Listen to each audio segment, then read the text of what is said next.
사랑하는 세계롭교회 무별 성도 여러분들 반갑습니다.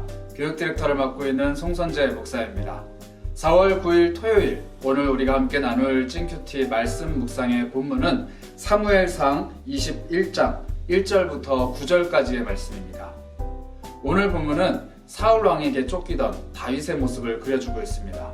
제사장 아히멜렉을 만나서 그에게 도움을 얻는 장면을 우리에게 보여주고 있습니다. 그런데 이 장면에는 우리가 이해하기 어려운 몇 가지 사실들이 있습니다. 오늘 말씀을 통해서 하나님의 뜻을, 그리고 우리가 좀처럼 이해하기 어려운 본문을 밝히 아는 시간이 되길 원합니다. 오늘 본문은 정말로 낯설고 이해하기가 어렵습니다. 우선 하나님의 마음에 합한 사람이라고 평가를 받았던 다윗이 거짓말을 하게 됩니다. 그리고 하나님의 제사장이 율법을 어기는 모습도 보여줍니다. 이렇게 아무리 다급한 상황이라고 할지라도 사람과 사람 사이에 거짓을 이야기하고 하나님과 사람 사이에 정해진 율법을 어기는 모습들, 우리는 과연 어떻게 받아들이고 어떻게 이해를 해야 될까요? 요나단이 극적인 도움으로 다윗을 도망칠 수 있도록 인도해 줍니다. 아버지 사울이 다윗을 죽이고자 혈안이 되어 있었기에 친구였던 요나단은 아버지를 어기고 자신의 친구 다윗을 도망치게 한 것입니다. 그리고 도망치고 있는 다윗이 처음으로 찾아간 곳은 놉이라는 동네에 있는 제사장 아히멜렉입니다. 아히멜렉은 사울 시대의 제사장으로 세워진 사람이었는데 그 사람은 아마도 사울 왕의 중심 생각과 그리고 그것에 쫓기고 있는 다윗의 상황을 어느 정도 눈치를 채고 있었던 것 같습니다. 다윗을 죽이고자 했던 사울 왕, 그리고 그를 피해 달아나고 있었던 다윗, 그 다윗이 자신을 찾아오자 이 제사장 아히멜렉은 떨리는 마음으로 다윗을 영접하게 됩니다. 오늘 본문 1절입니다. 다윗이 놉에 가서 제사장 아히멜렉에게 이르니 아히멜렉이 떨며 다윗을 영접했다. 아마 어떠한 상황인지는 알고 있었지만 구체적인 자초지정을 제대로 물어볼 수 없었던 제사장 아히멜렉, 그는 굉장히 불편한 마음 그리고 두려운 마음으로 우선 다윗을 맞이하기는 했습니다. 그리고 그에게 묻습니다. 어찌하여 내가 홀로 있고 함께 있는 자가 아무도 없느냐? 라고 물어봅니다. 이때 다윗이 자신의 생명을 부지하기 위해서 어쩔 수 없이 거짓을 진술하게 됩니다. 오늘 본문 2절인데요. 다윗이 제사장 아히멜렉에게 이르되 왕이 내게 이를 명령하고 이르시기를 내가 너를 보내는 것과 내게 명령한 일을 아무것도 사람에게 알리지 말라 하셨다.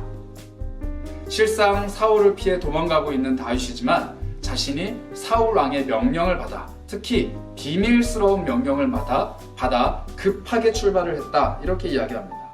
그리고 다윗과 함께하는 소년들이 이리이리 저리저리 가라고 명령을 받았다라고 거짓을 진술하는 것이죠. 우리는 여기서 질문을 갖게 됩니다. 다윗이 아무리 자신의 생명을 지키고자 또 자기와 함께하는 소년들의 생명을 지키고자 한다 한들 하나님의 사람 제사장에게 왜 거짓말을 하였는가? 사실대로 이야기를 하고 도움을 요청했더라면 하나님이 그를 돕지 않았을까? 우리는 단순히 다윗이 아히멜렉을 속이기 위해 거짓말을 한 것이 아니라는 사실에 주목해야 됩니다. 다윗은 지금 아히멜렉을 속이는 듯 하지만 실상 제사장 아히멜렉이 아니라 그와 함께 있는 사람들을 속이고자 했습니다. 그 사람은 7절에 등장하는 사울의 신하 도액이라는 사람입니다. 7절입니다. 그날에 사울의 신하 한 사람이 여호와 앞에 머물러 있었는데 그는 도액이라 이름하는 에돔 사람이요 사울의 목자장이었더라. 이 도액이라는 사람은 사울의 신복 중에 한 사람입니다. 그리고 이스라엘 백성이 아니라 이방민족 에돔 사람이었습니다. 이 사람이 우연찮게 하나님을 예배하기 위해 제사장을 찾아갔었는데 그 자리에 다윗이 오게 된 겁니다. 이 불편한 관계, 사울의 신복과 제사장과 그리고 사울에게 쫓기는 다윗이 지금 한 자리에 머물러 있습니다. 아마도 다윗은 두 가지 이유로 인하여서 아히멜렉에게 거짓말을 한 것이 아닌가 추정이 됩니다. 첫 번째로는 정말로 아히멜렉에게 도움을 얻고자 하는 마음이 있었고, 두 번째로는 그 자리에 있었던 도액을 속여서 혹시라도 앞날에 있을지 모르는 피해, 즉 아히멜렉이 받을 피해를 미리 예방하고자 했던 것입니다. 다윗이 진실을 말해서 도움을 요청했더라면 아히멜렉은 정말로 난처한 상황에 처했을 것입니다. 그러나 아히멜렉이 피할 길을 내어주는, 즉 거짓은 자신이 말하고 모든 죄책도 자신이 받고자 하나님 앞에서, 그리고 아히멜렉과 도액 앞에서 거짓말을 하는 위험을 무릅쓴 것, 이게 바로 다윗이 행한 일의 진짜 의도라는 것이죠. 이러한 다윗의 지혜로운 행동으로 인하여서 결국 아히멜렉은 다윗을 도울 수가 있게 되었습니다.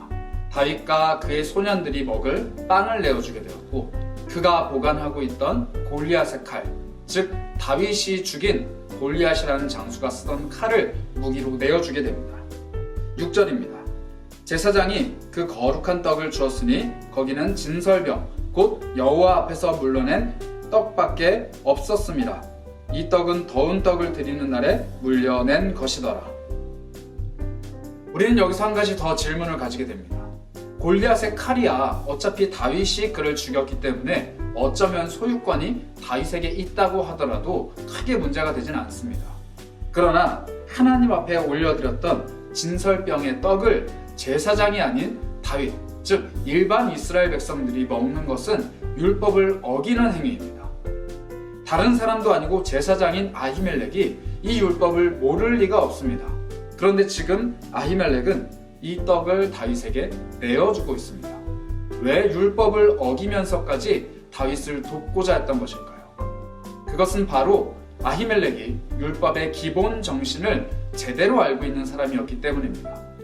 그가 이해했던 율법의 기본 정신은 예수님이 명확하게 밝혀주십니다. 예수님은 마태복음 12장 1절에서부터 8절까지의 말씀, 즉 바리새인들과 이 율법에 대한 논쟁을 벌이는 말씀 속에서 오늘 이 사건을 다시 한번 들추어내십니다. 그리고 그들이 했던 일의 진의와 율법의 기본 정신을 제대로 상세히 밝혀주고 계십니다. 예수님이 제자들과 안식일의 밀밭 사이를 지나가고 있습니다. 그때 시장했던 제자들이 밀을 따서 손으로 비벼 그것을 먹게 됩니다. 이 장면을 지켜보고 있던 바리새인들은 이 제자들이 했던 행동, 즉 밀을 따서 손으로 비벼 입안에 넣은 행동이 일종의 추수를 의미한다.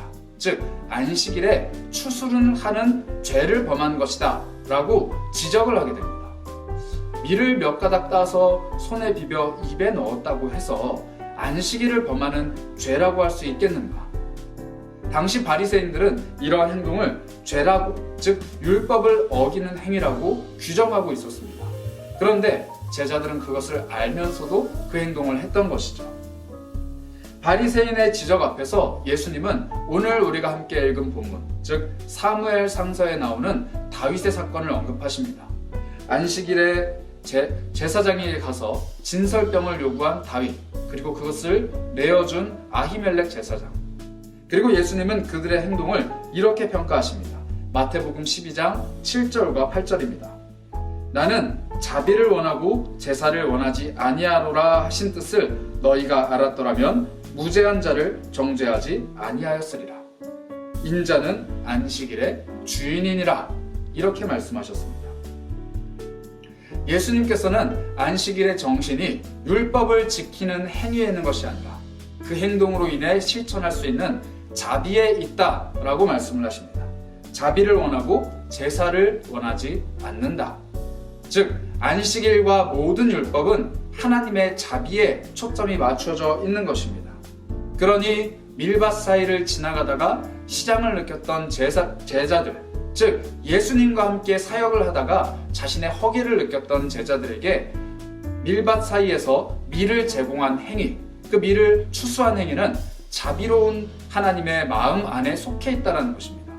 또한 그러한 관점에서 생명의 위협을 느끼고 도망을 치고 있는 다윗에게 하나님의 진설병을 내어준 아히멜렉의 행위 또한 자비를 실천한 것이라고 이야기하는 것입니다. 그러니 예수님께서 마태복음 12장 5절에 이 아히멜렉의 행위를 이렇게 평가하십니다. 안식일의 제사장들이 성전 안에서 안식을 범하여도 죄가 없음을 너희가 율법에서 읽지 못하였느냐. 아히멜렉의 행위가 죄가 없는 행위, 즉 하나님의 자비를 실천하기 위해 율법은 어겼지만 하나님이 보시기에 죄가 없는 온전한 행위다 라고 예수님이 선언을 해주신 것입니다. 우리가 이해하기 조금 어려운 이 본문, 아마도 우리의 그 마음을 알고 계셨는지 예수님께서 친히 이렇게 해설을 달아주신 것이죠. 결국 율법의 정신을 따라 다윗을 도와주었던 아히멜렉, 그 사람은 죄가 없는 행동, 즉 의로운 행동을 한 사람으로 평가받았습니다.